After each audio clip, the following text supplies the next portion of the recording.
interest in with the world or initiative in changing something within the world for the better.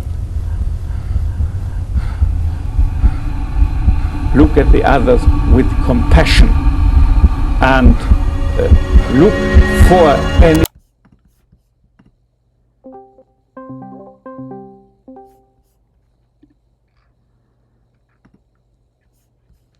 Oh shoot. Okay. What's going on? It's working. My light looks crazy. Yo. Okay, beautiful. Yo. Perfect. Yes, I don't want to sir. be louder than you. Hold up, let me match you. You gotta be louder than me, honestly. Alright. How's it going? First off. Pretty good, man. Pretty good. This is Just actually chilling. interesting. This is the first time we're talking in person. Like, I'm realizing that in the moment. I'm like, yeah, I feel like I've talked to you before because I've watched you talk to a camera, right. but that's actually not the same thing. And that's probably the same experience that you're feeling. It is, but it's cool. Like it's still you. You know, it's not like Yeah, it's a man. different beast, you know? No. I don't know. Maybe I should get back to Mr. Beast. Shoot. I mean, 100 music YouTubers have to name like Anthony Fantano review scores for that's $1 million. that's a pretty good idea. That's not bad, bro. You gotta There's capitalize on something. that. Maybe you can be like There's the something there. music Mr. Beast. Honestly, he would fuck with music because it's so like numberfied now. That's It's true. He'd probably be like like the this. streaming giant. He'd really mess with Spotify right now. He would be somebody to like join sides with Spotify or something and like I don't know. He seems like he's gonna go the Daniel Ek route one day. He's gonna start investing in Oh, like for AI sure. death or something Oh, for sure. one day. I can't wait. It's inside of him. All right, well let's start the conversation. Hadji Gaviota, I appreciate you for hopping on with me. Of course.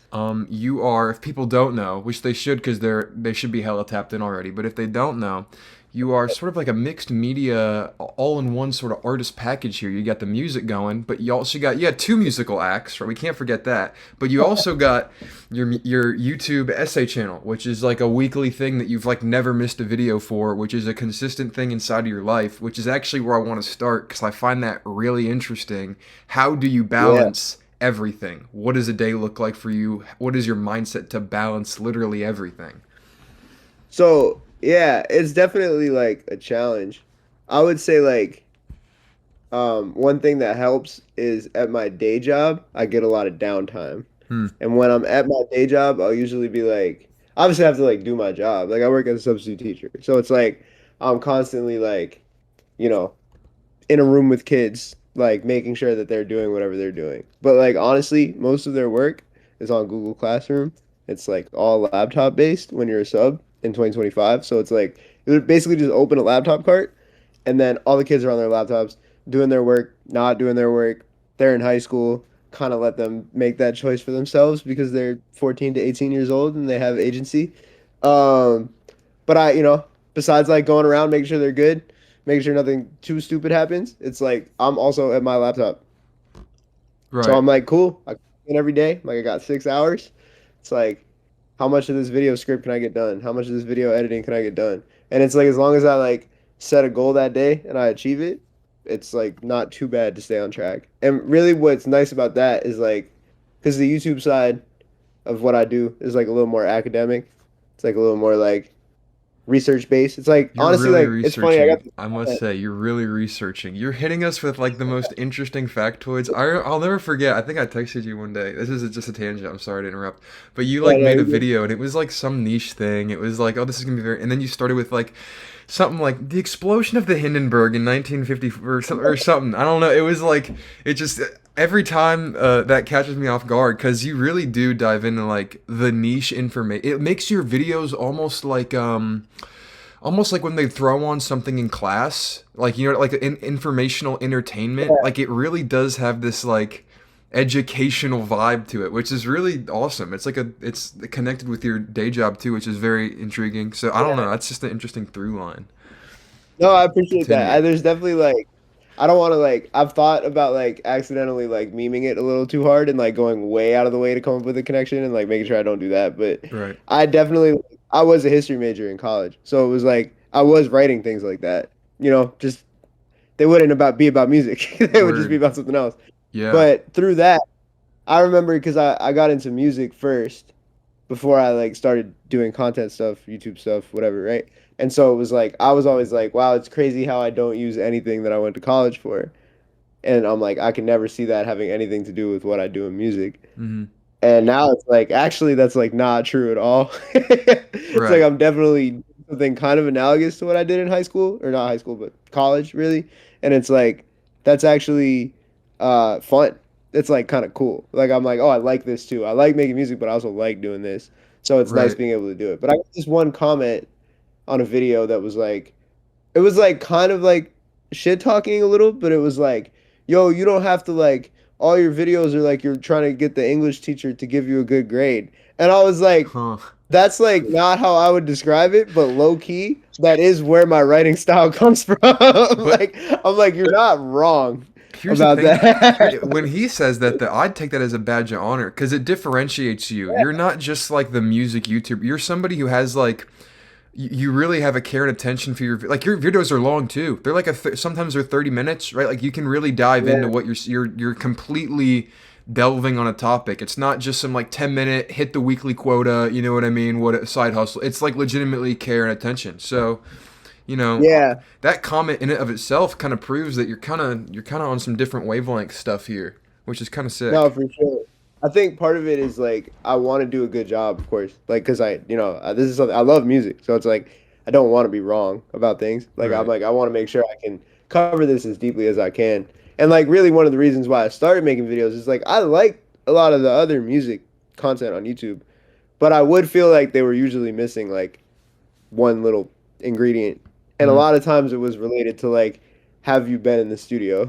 Have you worked with an artist before? Because like otherwise you're kind of like completing it in your head, like on what that experience would be like. I think the best like allegory to it is like because I worked at a high school during the pandemic, there were kids who would wear masks to school for the first 2 3 years that I taught them. I never saw the bottom half of their face, Right. so I auto in my brain what I thought it looked like. And then when I would see them without their mask, I would be like, yo, it's not really what I thought your face looked like. Which is a crazy thing to think about somebody because their faces always look like that. You know Right. what I mean? So you're always gonna autocorrect like in your brain, you're gonna fill in the gaps to something that you haven't experienced. And it's like when you're making content, like especially on YouTube, that's risky because like you've never done it. Hmm. And obviously you can't ask these artists because they're not gonna answer you.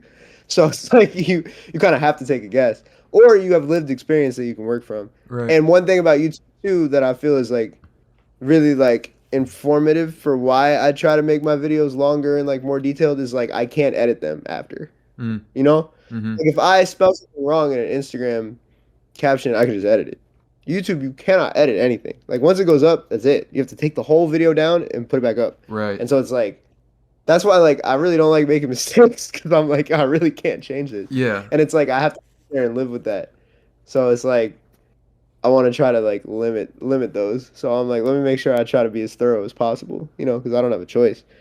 It really depends on what the video topic is, but it's like if I'm researching something, usually the mistakes I end up making are funny. They'll be like I just call someone the wrong name Right. because I'm like I need my script. I know what I'm talking about, Yeah. and then I just like call a dude like Dylan instead of David. People will be like, bro, what are you talking about in the comments? Yeah. I'm like, I have no Yeah. idea.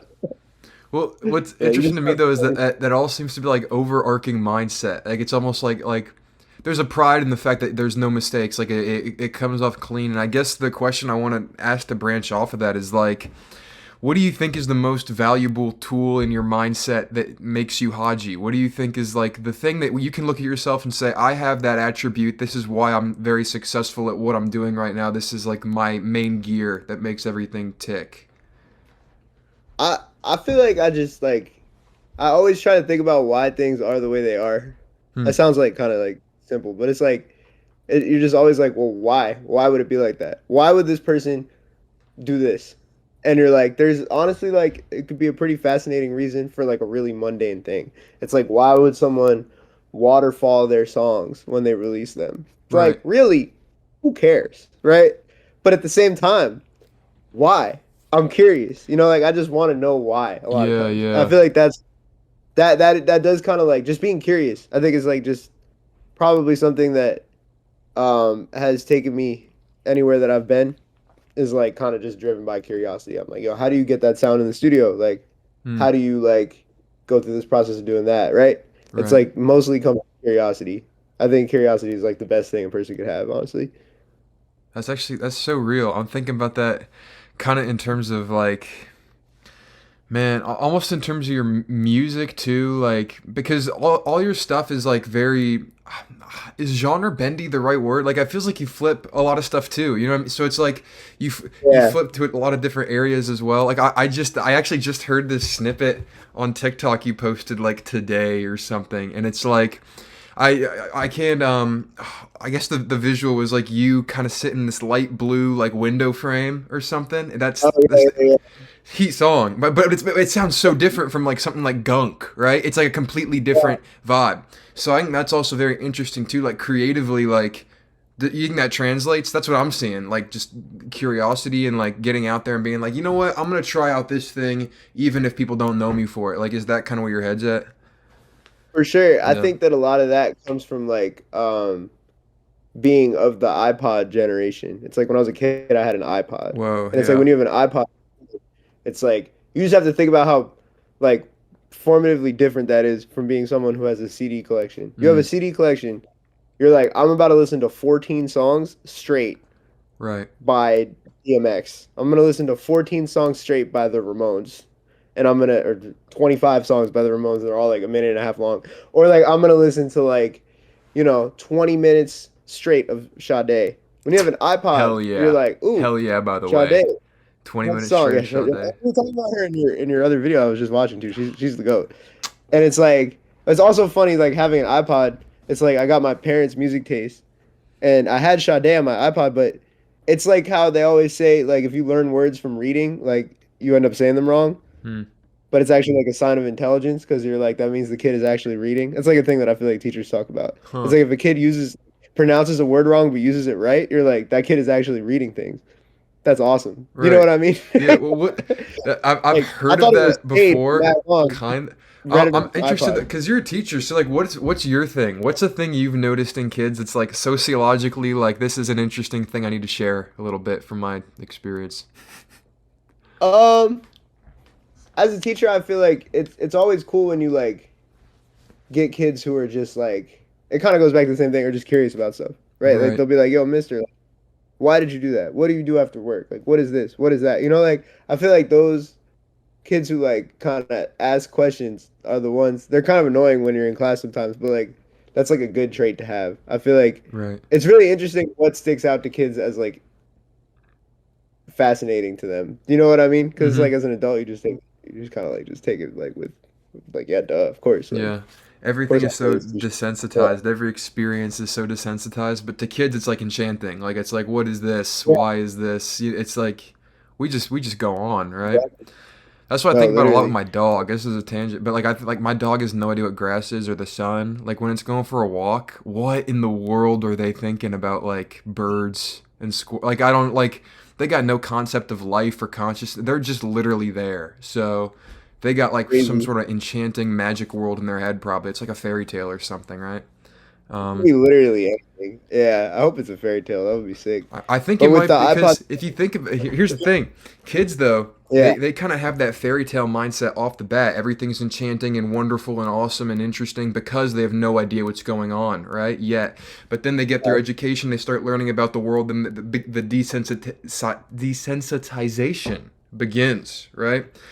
Less no, it really enchantment, does. you know what I mean? But dogs or something, they stay in that forever. They're like in baby brain for their whole life. You know, so it's like they probably do think the world is just magical and interesting and like cool. Sniffing fire hydrants, what is this? Don't know. Interesting. Yeah, it's like so that's probably a good thing, I guess. I don't know. No, Um for sure.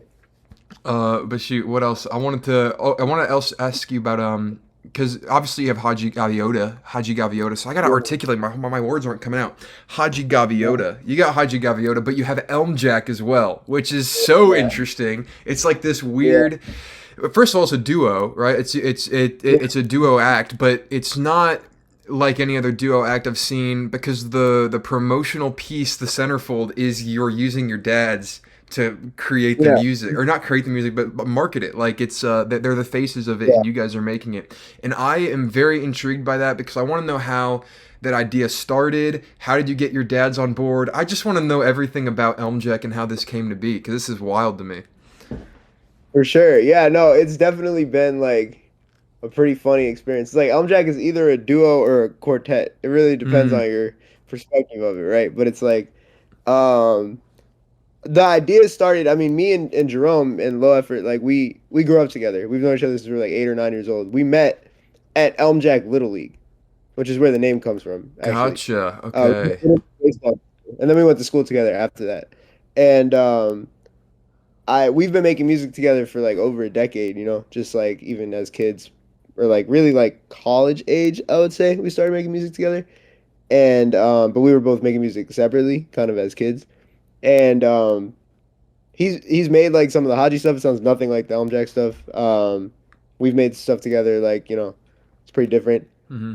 But like last year, we started making stuff with like as always as we normally do, and we started making stuff and we were like, this doesn't really sound like Haji Right. or like anything we've ever made before. Not in a good or a bad way, just in like a this is a different thing.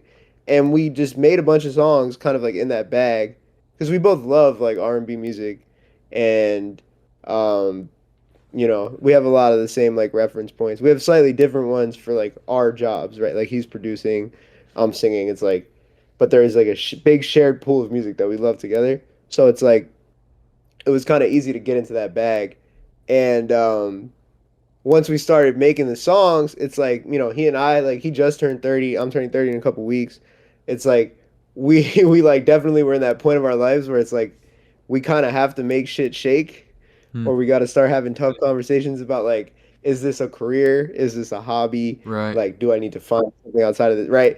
And it's like, those are the conversations that like, once you hit that age, like they become a lot more common to the point where like, I know a lot of other people who are doing similar things. And it really got me thinking because it's really funny that like, there's this attitude of like, oh, you're 28, you're 29, you're making music. Like, you're too old to do it. Right. Like But it's like, chopped, unk. Like, yeah, come on, bro. yeah, like you're too old. But if I show someone a 65-year-old doing it, they're like, keep going, bro. This is amazing. So Right. it's almost like it's like Ooh. bell curve of when it's cool to make music, which I think is fascinating. And Yeah. my favorite thing about these kinds of things, and it's like, um, it's almost like doing a study while you're also making music. And it's like I try not to have it affect what the Elm Jack songs sound like at all, right? It's like you have to compartmentalize when you get into like these kinds of like promotion tactics, right? You're like, Right. okay, well, I don't want to like make music that's like gimmicky or like joking about being old or whatever, right? You can talk about it in the music in like authentic ways and stuff. Hmm. But it's like once you really get into some really fascinating like kind of like market research type stuff where it's like if you polled everybody who likes Elm Jack and you were like, or just music listeners in general, and you're like, do you care what the artist looks like or how old they are? They tell you no. Right. But then when you look at their listening habits and the things that are on their algorithm, you would be like, actually, it Yeah. looks like it does have an effect, right? And it's just an interesting like psychological study. So there's that part of it, right? There's the part of us feeling like because one of the original jokes behind it was like we feel how they look on camera, right? Right. It's like that was like the original idea, but then once we actually like I asked my dad, I was like, "Yo, do you?" Because my dad is very outgoing like me. We're very similar personalities, Hmm. and Rome's dad is very like kind of introverted. Like Rome is introverted in some ways, I think, not fully, but like in some ways. And so I think it's funny because our dads kind of mirror us in ways, which adds another layer to the conversation that's really interesting. But once we shot the first video with them, we were like, this is a lot of fun. And I think my dad has always like been really interested and supportive in my music career. And I was like, well, this is a really fun opportunity for him to be a part of it. It's like, he was like an immigrant as a kid, Hmm. like Wait, where first from? generation. I'm not He's familiar. from he was born in Greece. He was born Got in yeah, Greece. gotcha. But he grew up in America, so he had like a pretty American life.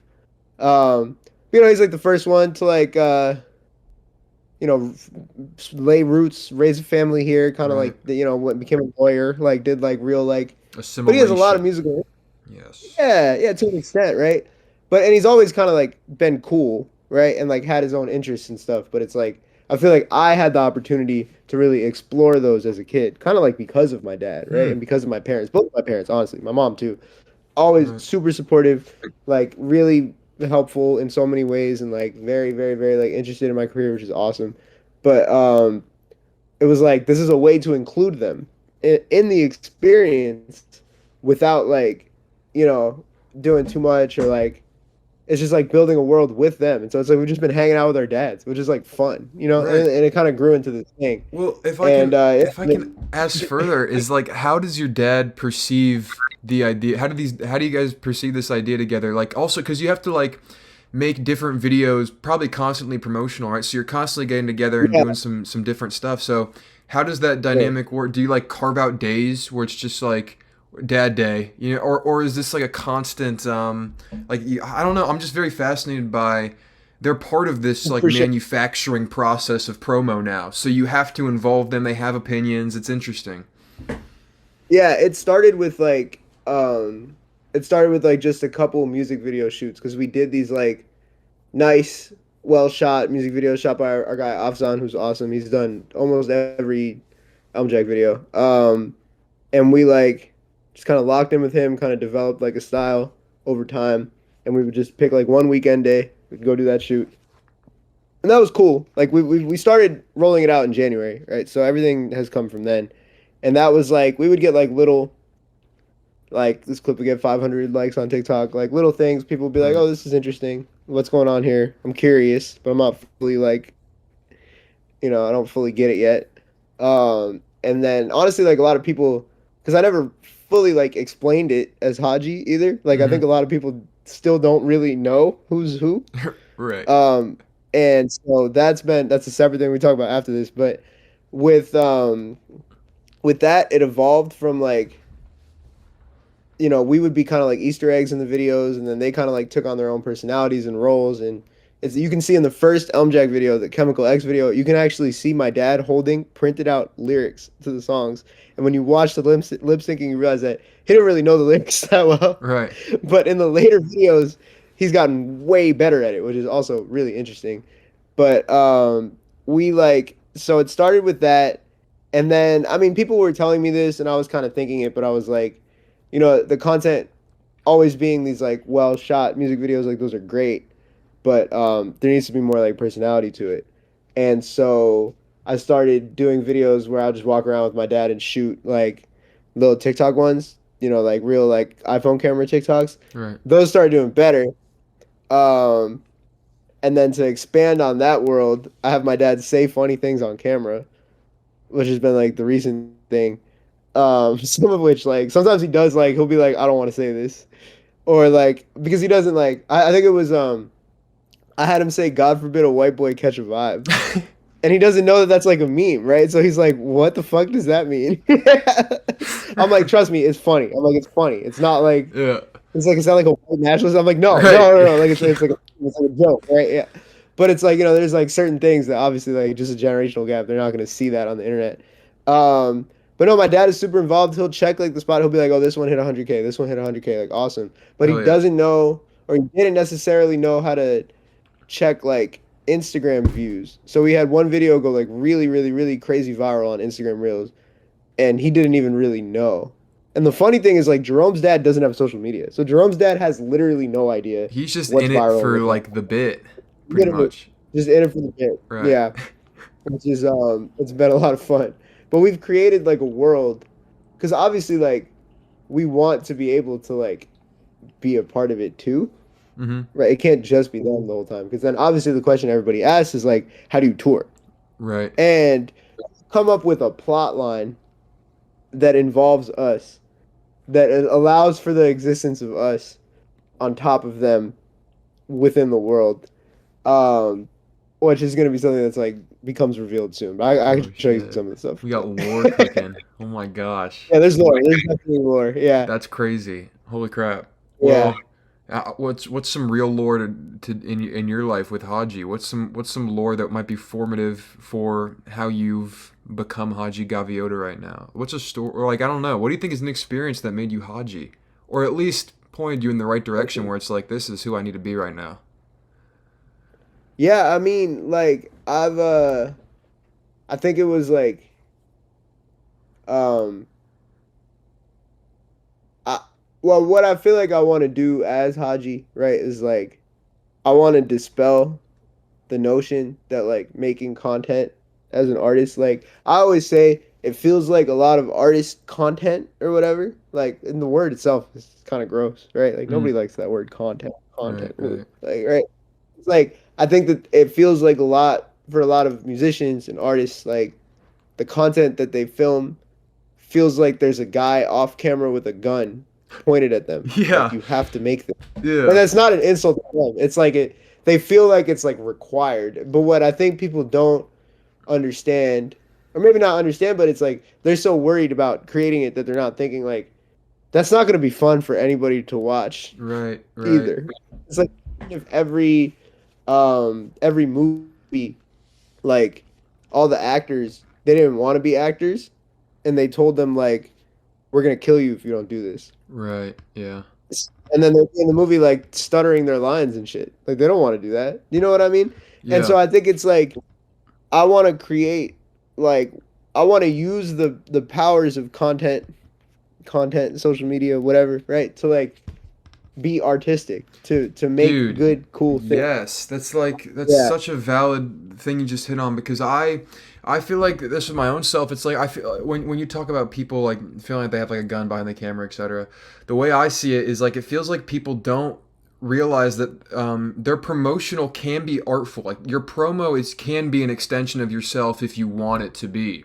You don't have to just like sit there and be like, I get this is my TikTok for the algorithm, guys. Stream my song. Like it's an extension of you. You have Yeah. an opportunity to make something interesting, which is what you did with Elm Jack. Like I feel like when I first saw Elm Jack promo, at first I thought it was Face App. At first I thought this was like a really interesting like Face App thing for promo, right? Yeah. But that's what intrigues you, right? It's like it's art. It gets you Yeah. thinking. It's provocative. It gets the people going, right? It's like Yeah. so. I don't know, but your face That's lit what up was when I funny said about that, that. so I'll let you like talk. Well, I literally just like there's like a music curator who hit me up, who I've talked to before, like about Haji stuff, and he was like, "Oh, like I want to cover you guys," and I was like, "Of course," like and for Elm Jack, and I was like, "Yeah, great, right?" And he's like, "No, I just think it's really powerful how you guys are like using AI and like kind of using it in a positive way," and I was like, "Whoa, we're not using AI in Oh any way, shape, or form." But when you leave the question open, it's like it could be anything. What I yeah, think is funny about that is like, this in 2023, nobody would have said that, which is crazy, and it shows you how right, much like the world is right, moving. yeah, But, it's just like it's interesting. It's really interesting. But I think there are people who make there who understand that like playing with the things that we all spend so many hours on consuming, like, and trying to create good things for them, right? It's like, there's always been slop on TV. There's been slop in movie theaters, right? Like, there's slop on social media. But like, there were really cool people who were like, I'm gonna make Adult Swim. They were right, like, I'm gonna make like, like YouTube. I think about it this way, like, to me, because I'm 29, right? YouTube to me was like Shane Dawson, and then it was like Jake Paul. So like for a long time, I was like, this is not a place that I want to spend a lot of time on the internet. right, This is yeah, not a place that I feel like I'm being seen. And it wasn't until like 2019, 2020 when I stumbled across like Hive Mind, where I was like, oh, this rocks. shouts out, Like, bro, yeah, this is stuff that like it makes sense for me, hmm, and is like content that I like.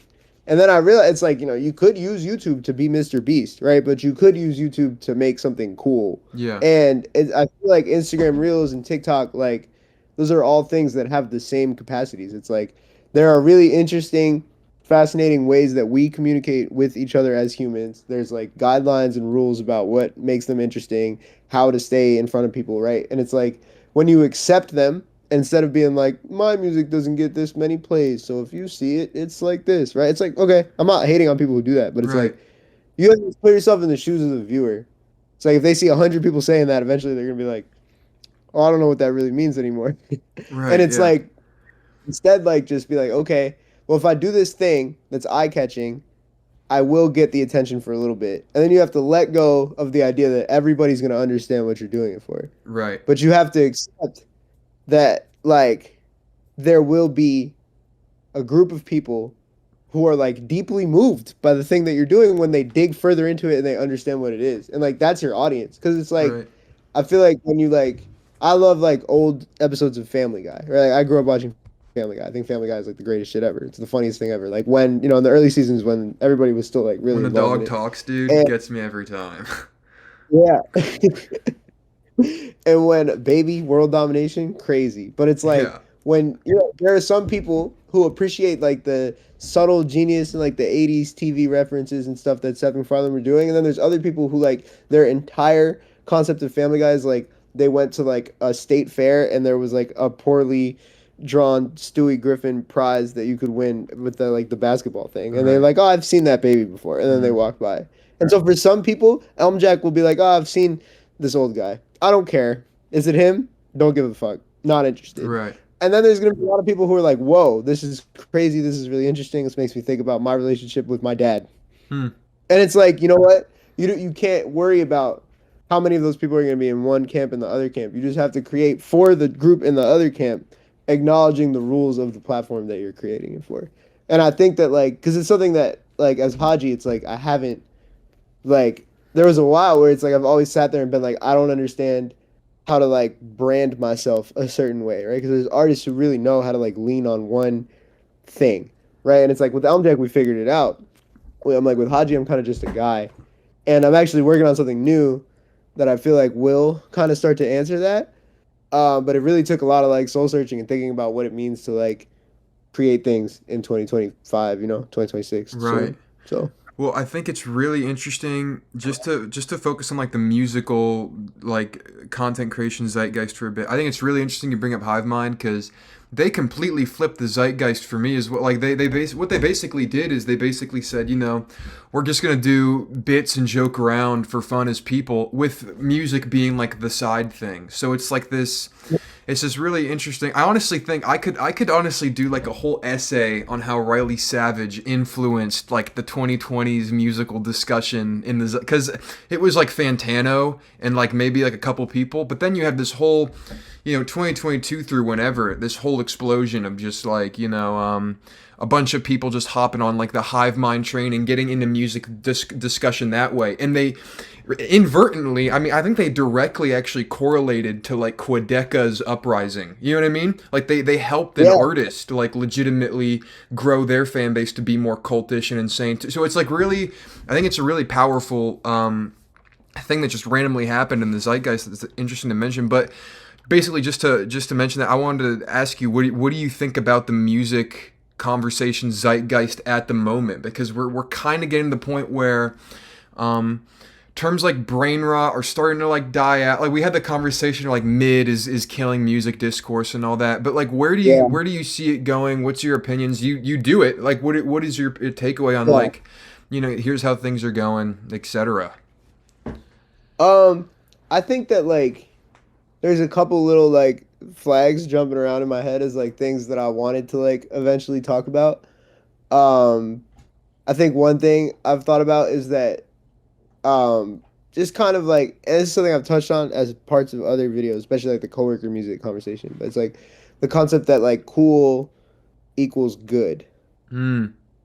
and it's like Hmm. I don't Yeah. know if that's true, you Yeah. know, Yeah. or like that like something can be kind of uncool but also pretty good Dude, and that's enjoyable. so. I guess that is kind of where the state is right now. Because when you say that, automatically I think of Playboy Cardi. I don't know if that's a good or a bad thing, but I think of Playboy Cardi because his whole persona is just being like the cool vampire nonchalant or a farmer, right? And that works enough to make like the sometimes lackluster, no effort music sometimes just evolve even more. It doesn't matter really, because the cool guy attitude. There's almost something to be said that like the music not being so insane and not trying so hard is cooler, because it's like he doesn't even try to make IM music, or you know what I mean? It's like this weird I don't know. I have an interesting relationship with Playboi Carti's music, because has revolutionized genre. He's made like brain rot music a thing. Whole Lotta Red was like the precursor to all this bullshit we're seeing right now on the internet, right? It's like it literally was like an inflection point. You know what I mean? But an inflection point out for sure. Yeah, but like at the same time, it's he's So was Dilate, kind of.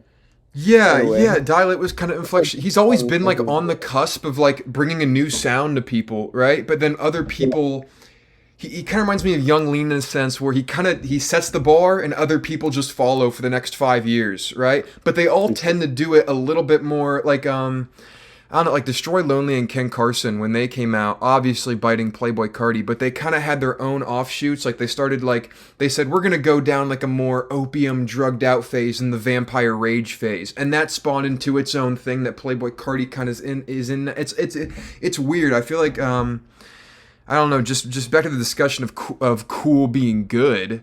Like, that's kind of the whole thing they're doing right now, is like how cool, how auriformy can we be that will make the ticket sell. I think it's also kind of punk rocky too. It's like, it's not polished, it's not perfect, but that's good enough. Like it doesn't need to be polished or perfect, right?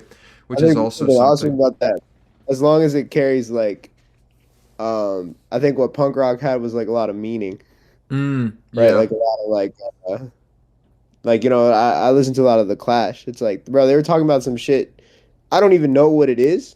Right. Because it's like all this like satire-y like 70s and 80s English shit. Uh-huh. But I wouldn't know about that unless I read a Wikipedia page about it. Right. But I can tell that it was written with like a literary voice, even though some of it is just kind of punk rocky or even like hokey, like whatever, like early like ska stuff that they were doing. It's like there was like a meaning, a deeper like understanding to it, which I think is important. So that's one thing that's like been a thought for me, was just like what is the vibe on like the cool versus good thing. There was also this tweet that I saw that I've been thinking about a lot, where it was just like they were arguing about who was better, and it was like whether it was better for like an eighth grader, because there's this talk of like eighth graders having these like rate your music top 50 albums of all time music taste and just jumping right to that at 13 or 14, when it's like in my generation 13 and 14-year-olds were listening to like Bob Marley, butt rock, do you know what I mean? Like things that were like just like the type of t-shirts you would see at Hot Topic. Yeah.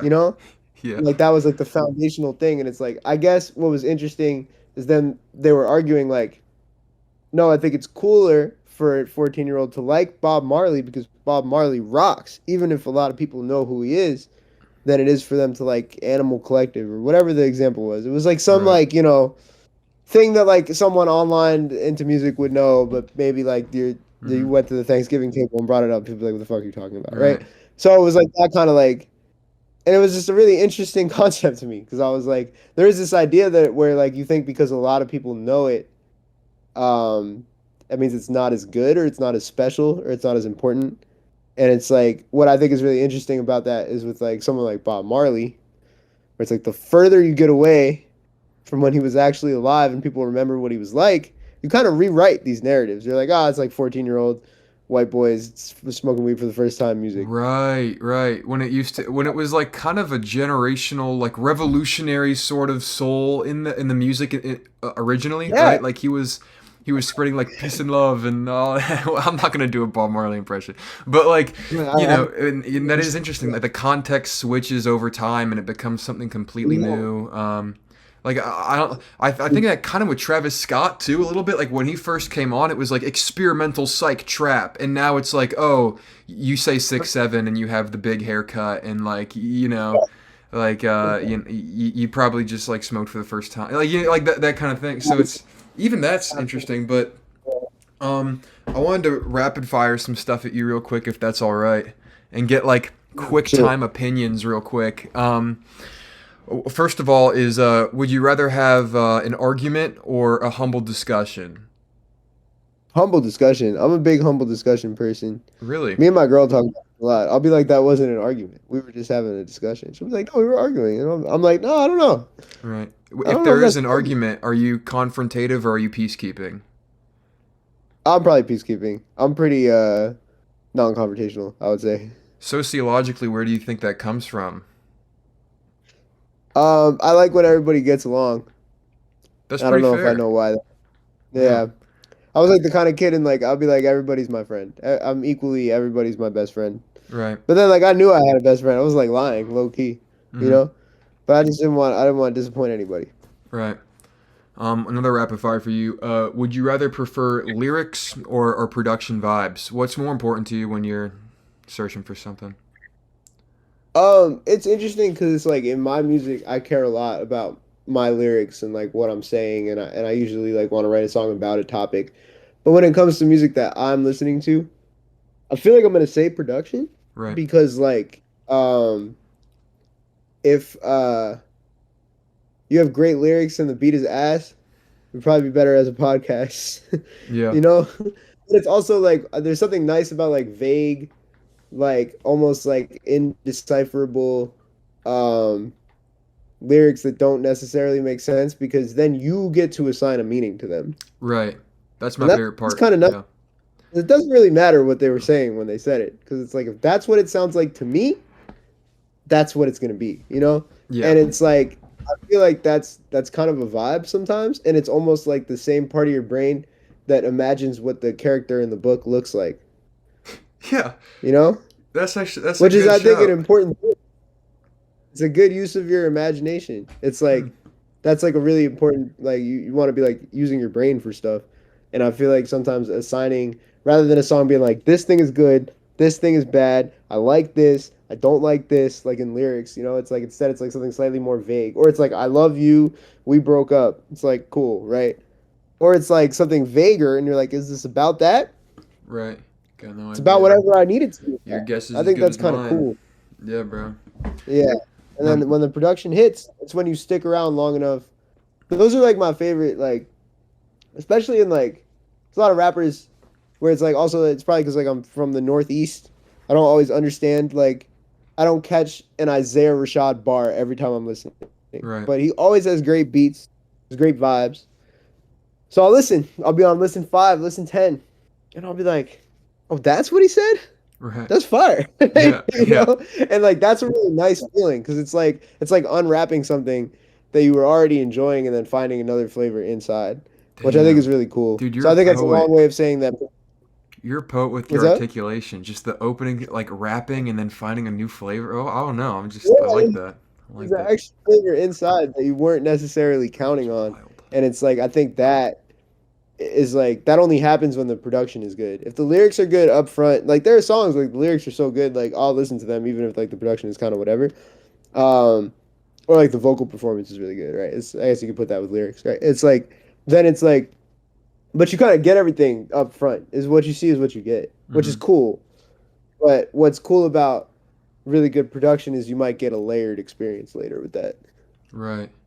I guess this is a more existential question for you, but content creation or music creation, one's got to go, bro. It's got to go. Oh, Yeah, we went there, man. We went there. man. I was like I don't want to give you a cop out answer, so it's like um I don't know. Um it's like I feel like I could still make a lot of things if I couldn't make music, right? Like Right. um but I don't know if I would see the point in Mm, doing all that making if I wasn't able to also channel it into like my first love of creating music. You know, it's like right.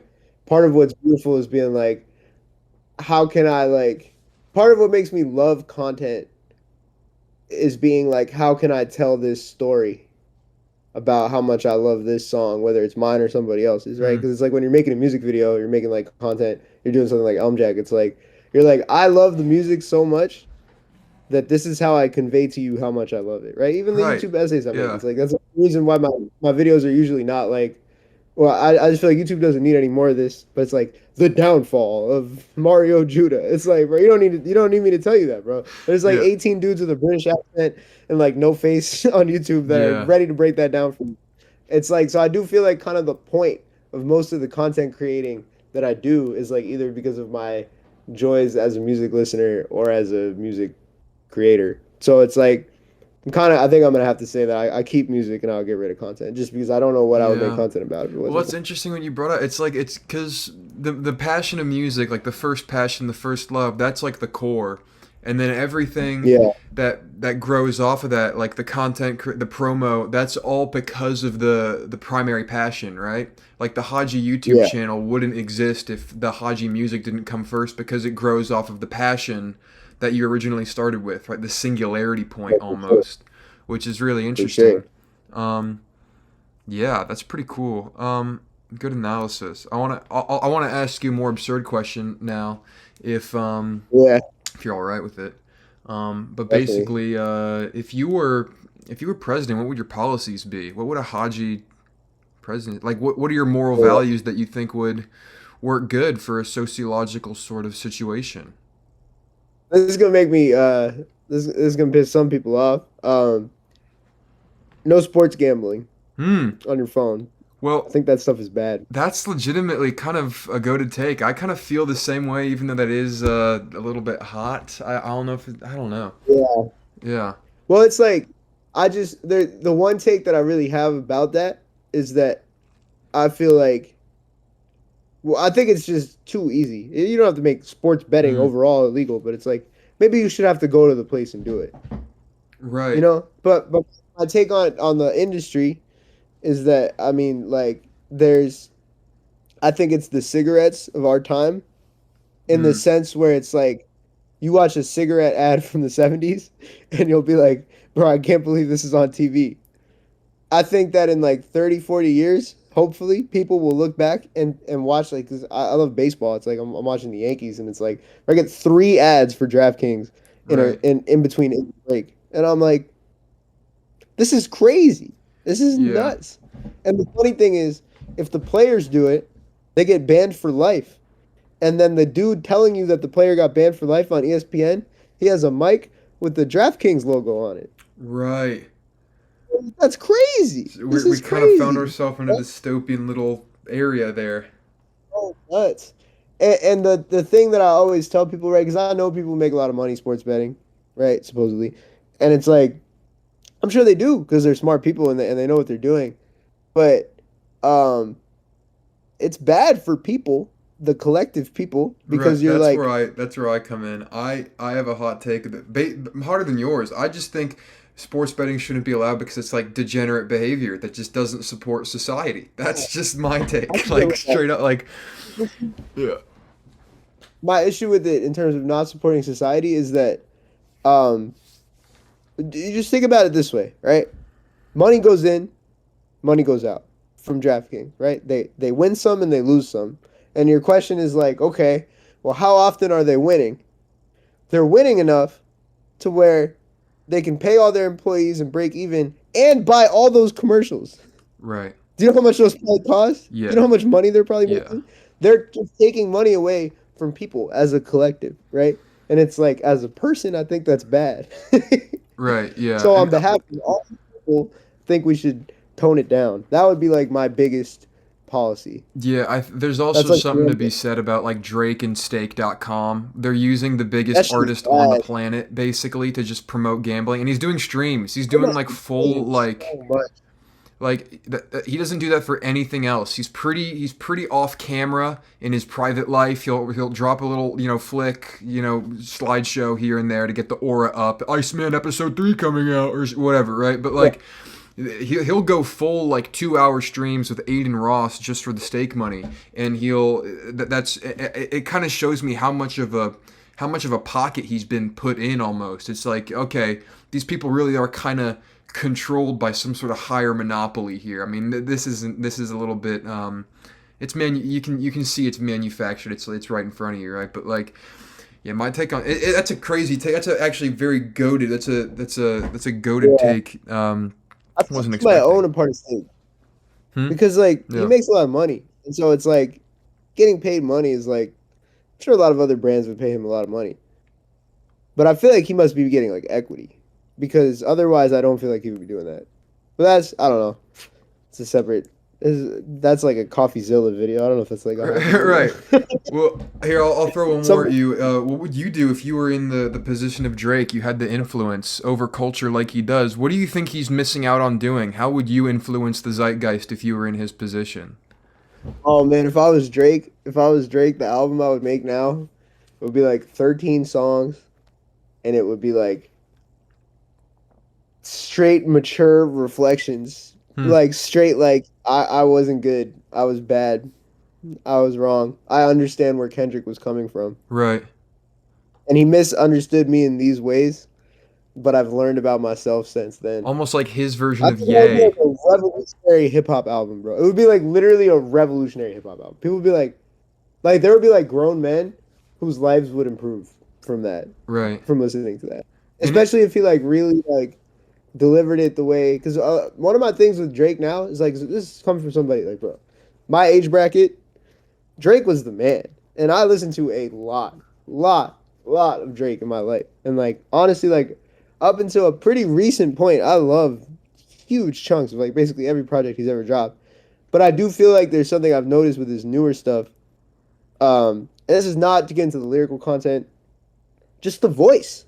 Like he doesn't sound as good. hmm.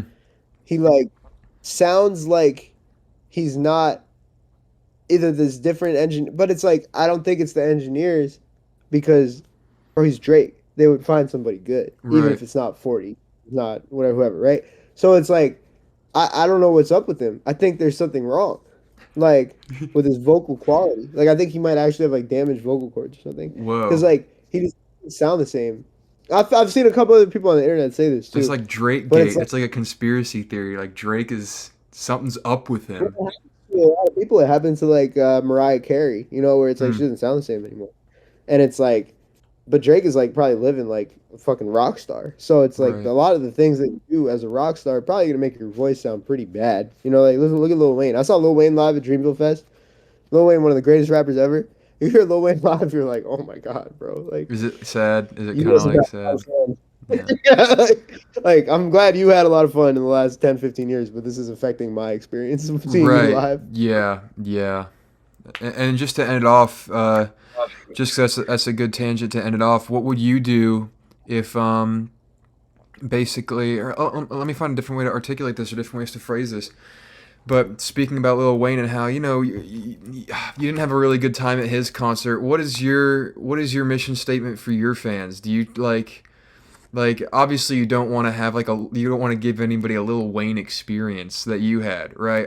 Obviously, so like, what's your guiding principle, your north star for providing people good content, entertainment, creative ventures? What's the north star that's like that's gonna I'm gonna chase this, and this is gonna be something I'm proud to share almost. I think the most important thing you can do is put yourself in the other person's shoes, Hmm. right? Is like be like, who is watching this? Like, because I know what I thought when I went into it. Did I fully translate that in a clear way? Because that goes for music. Like self awareness in music is crazy. Because it's like I love this too because artists will be like I was talking about this in the Lil Tecca Neptune's video, but he's like they asked him like what inspired the album. He's like GTA, Vice City, and it's like the lead single sounds exactly like Frontin' by Pharrell. And it's like not Pharrell. That wasn't Pharrell, but it's like in his mind, the reference was totally different. And it's like I believe him. Right. I believe him to an extent. It's like that's what's fascinating about making music. I go into the studio, especially like earlier in my music career when I was like just figuring out like who I was and what I wanted to make. It's like you're reference heavy. You're like I want to make something like this, and musicians are still like that into their careers. But it's like you'll be like I want to make something like this, but a lot of musicians will tell you, you go in like, I want to make something sound like this, and then you get something that sounds completely different Mm-hmm. because like you kind of follow your own instincts within that process, and it's like I think that's really cool. Um, but it's having self awareness to be like, well, where did I end up at? Because like I might have gone in saying like, oh, this is the live moment where I do this, but it's like when you actually watch the footage back, it's like when you go on tour, you play the same shit 13 times, right? Or my tour was 13 dates. So it's like I play the same show 13 times. Like you cannot not get better. Mm-hmm. 13 times, bro, like you're definitely going to get better. Reps. You know, Yeah, like reps. you're going to be like, that didn't hit that time.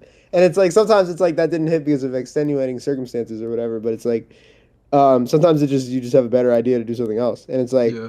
you have to constantly be like kind of evaluating, but you also have to evaluate without beating yourself up too much. Right. I like what you Because just said. that's like Sorry, it doesn't hit because of extenuating circumstances. Like that's like something I'll send to some if they don't like a mix I did. Sorry, it doesn't hit extenuated circumstances. I don't. That's yeah, just funny. I thought it it's was like good. you don't know what they ate for lunch that day. Like you Yeah. don't know like your biggest fan in that city was sick. They weren't there. They weren't there to bring the energy. Like Right. it's just we're just different. So you never Stuff. know what Yeah. exactly you're gonna get. You never know what the zeitgeist is gonna be when the time comes for you to finally drop the thing that you've been working on forever. Right? It's like Word. might have been hot when you made it. That's the thing about chasing trends, right? You make some stuff that's like super in a particular bag at a moment, and then it goes too long, and then you're like, well, now if I put this out, people are gonna be like, what is this? But if you wait like another 5 years, people will be like, yo, you were ahead on bringing that sound back. Right. It's Damn. always Yeah. like it's just a perfect way to think about like um, timing of things, just knowing how to time things. I think timing Mm-hmm. things is really important. Setting like expectations, being honest, like about like your work without being too hypercritical of yourself. Because I think musicians and artists in general, right? People in general, I guess, they're just like always gonna be like, I suck, I fucked up, I'm so bad at Right. this. But it's like it's natural to like make mistakes sometimes.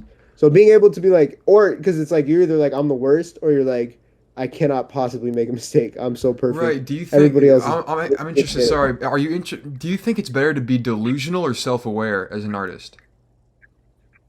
Um, I think you need periods of both Hmm. because it's like Yeah. I think if you had to pick one, it would be better to be delusional. Mm-hmm. Just because like I don't think like there's like I don't think being self-aware and wanting to become like a any kind of content musician creator Yeah. whatever is a bad mix. Like without having any sort of delusion, like that just doesn't really make sense. It's an inherently delusional career Mm-hmm. in 2025, I think, Yeah. And that's like you see a lot of other people say that. And I think it's true. It's like, it's delusional. You're like I'm going to be it's like saying I'm going to win the lottery to an extent. Right.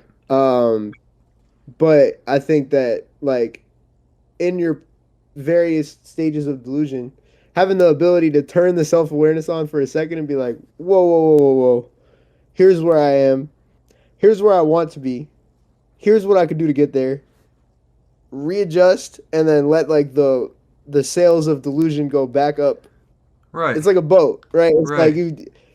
you got to change course a couple times, right? Mm-hmm. So knowing when to like be self-aware and redirect slightly, but then let the delusion carry you again, I Right. think is like the It's best like way to bulking do and it. cutting or something. It's like A lot like you know, that. or like you have a you're on a sea. The sails is a really good example. You're on a sea. You're never gonna go specifically straight. The wind's gonna be moving you whatever direction. You have to go for your run, straight run with the wind, and then re-navigate your straight. That's actually really that's a cool way of breaking it down. Anyways, I don't want to take any more of your time. You're a busy man. You're very for giving by giving me your time here. I appreciate you Oh expounding on man, this is a lot conversation of with fun. me. Man. I'm glad to be. I'm an evil scuba diver watcher. I didn't realize it's crazy because like I've never talked to scuba diver because I'm talking to evil scuba diver That's right now. true. I don't even got the I didn't sunglasses though, even but think we can about it. pretend though. We can pretend Yeah. though. All right. Well, That's, I will see you. Hopefully, you're watching a movie. You said right? 9:50 at a movie, that's one battle after another. dude. Fucking good shit. It's a good movie. Have you seen it yet? No, it's first time. Yeah, I haven't even seen a preview. Bro, you're gonna have a Yeah, good ass I'm night. gonna- Have fun with that Yeah, shit. yeah. That is a nice one. Yeah, the last it's a PTA movie, right? It Because is. I went and I saw I saw Licorice Pizza without knowing who that was, Mm-hmm. and also without knowing anything about it. And I just sat down completely by myself, like a little high, and just watched that movie in theaters. That's And I probably was the like, best way this, to watch Licorice yeah, this Pizza. is awesome. Like, holy, Yeah, I that's so sick. watch movies with like I'll be on Twitter and someone will be like, "This movie is fire," and I'll be like, "Cool." I'm gonna go watch it. I'm not gonna look. I'm not gonna be like, "Would I like this?" I'm literally just gonna go watch it Right, right. because you're allowing yourself to just have like it could be anything, you know. Like it's a cool thing about living in New York. Like I went and saw. Do you know the movie Old Boy? Oh, that's like that's one of the old Korean Japanese movie. from 2000, right? Yeah, Yeah, yeah. I went in with no. I saw it in theaters on like a right. 20-year anniversary, and I didn't know anything about it. And like the ending is really fucking crazy, Mm-hmm. and I did not know. And it was funny because like I was like at the urinal after, and this dude comes up to me and he's like, "Whoa, that shit was crazy, right?" And I was like, "Yeah." And he's like, "Bro, I saw that shit 20 years ago in theaters, and I forgot what happened. And I just saw it again." I was Right, like, right.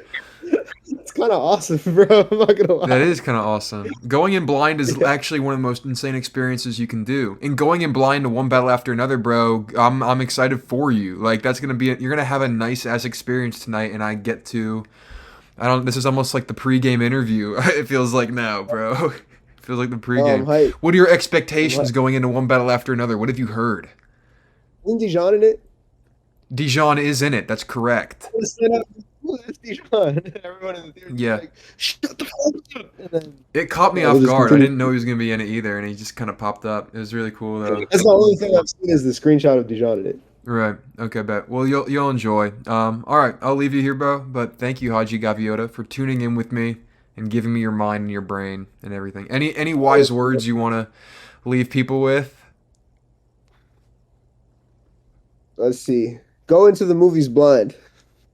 Yeah, that'll do it. Yeah. That's actually probably the Uh, wisest thing you could say because everybody can do that. That's not like something esoteric. That's not something insane like push the rock up the hill forever. It's like go watch a movie easily blind. apple. Experience life Let's to the do it. fullest ability without spoiling it for yourself. That's what Haji says. So, Damn right. damn. All right. Well, thank you, bro. I really do appreciate it. And you're the goat. Yeah, you. You're the goat. Let's go. And I'll have that thumbnail ready for you by Tuesday. Let's All get it, right. man. I'm gonna let you know what's next. I'm cooking up a couple ideas. I'm just not sure which one is next. Okay. Bet. Hell yeah. All right. Well, have a good All night, right, bro. man. I'll see you.